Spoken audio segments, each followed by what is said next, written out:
You tried willpower. You tried aggressive deadlines. And somehow, procrastination still wins. What if the solution isn't a burst of motivation, but something far more counterintuitive? Not intensity, not pressure, but a quiet system built on relentless, almost invisible improvement.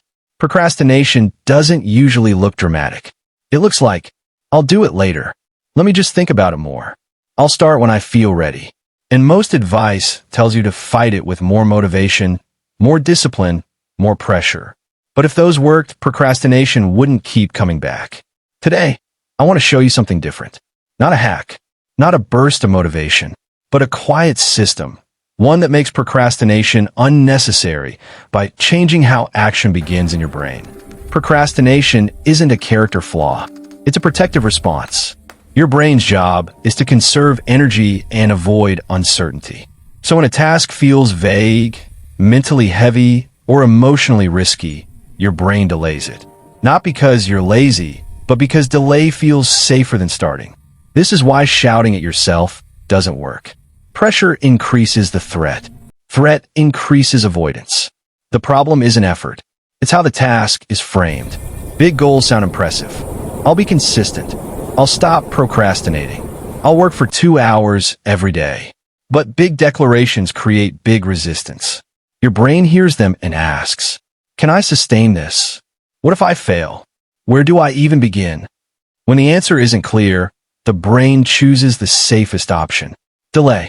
That's why motivation-based plans collapse. They rely on emotional energy, the most unstable fuel source you have. There's a Japanese principle called Kaizen.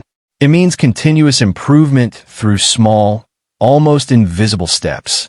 Its power isn't inspiration. Its power is low resistance. Small actions don't trigger fear. They don't require confidence. They don't demand identity change up front.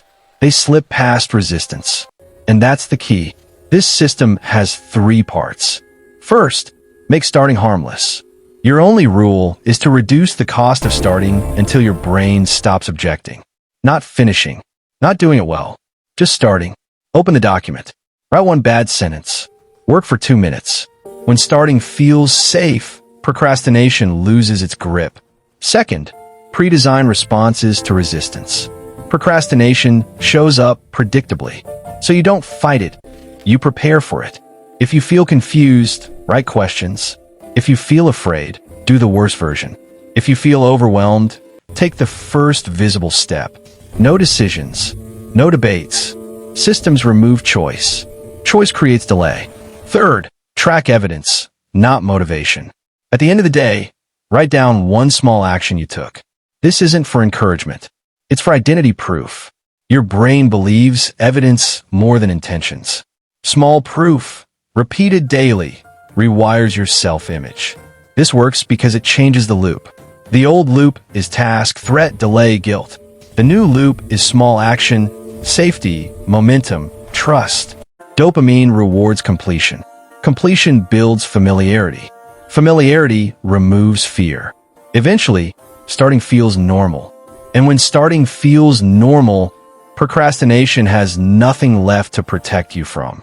At some point, something subtle happens. You stop thinking, I need to stop procrastinating, and start noticing, I usually start, even when it's small. That's not motivation. That's identity. And identity is stable. Here's your challenge. Today, choose 1 task. Shrink it until it feels almost laughable. Do that version. Write down. Repeat tomorrow. That's how quiet systems beat loud intentions. If this gives you clarity instead of hype, subscribe to The Productive Path. Because real progress isn't dramatic. It's designed. See you next time.